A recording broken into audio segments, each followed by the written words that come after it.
Afin d'accéder à notre première page au sein de Symfony, nous avions utilisé l'URL suivant. Donc si on la décompose, au départ nous avons notre hôte, le localhost, puisqu'on est en train d'héberger notre application au niveau de notre serveur local. First Project, c'est le nom de notre dossier, de notre projet. Ensuite, nous avons mis le mot web et appdev.php.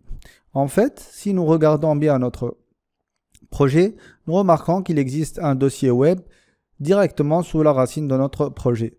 Dans ce dossier web là, nous avons deux fichiers, l'un qui s'appelle app.php et l'autre qui s'appelle appdev.php.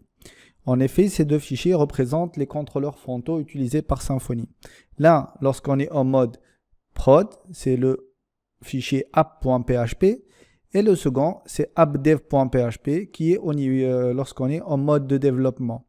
Et donc, le rôle de ce contrôleur frontal, c'est d'intercepter l'ensemble des requêtes. C'est-à-dire que il va jouer le rôle de portier.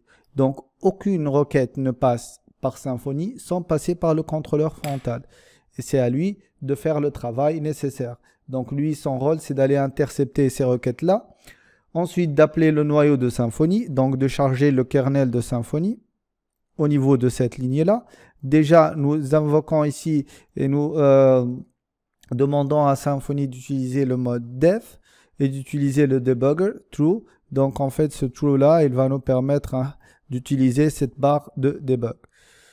Ensuite,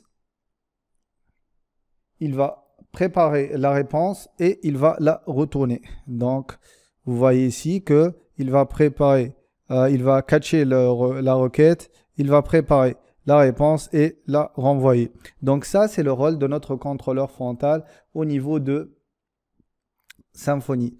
Donc vous avez presque les mêmes fonctionnalités au niveau du app.php, sauf que là, il va vérifier, il va avoir l'environnement en prod.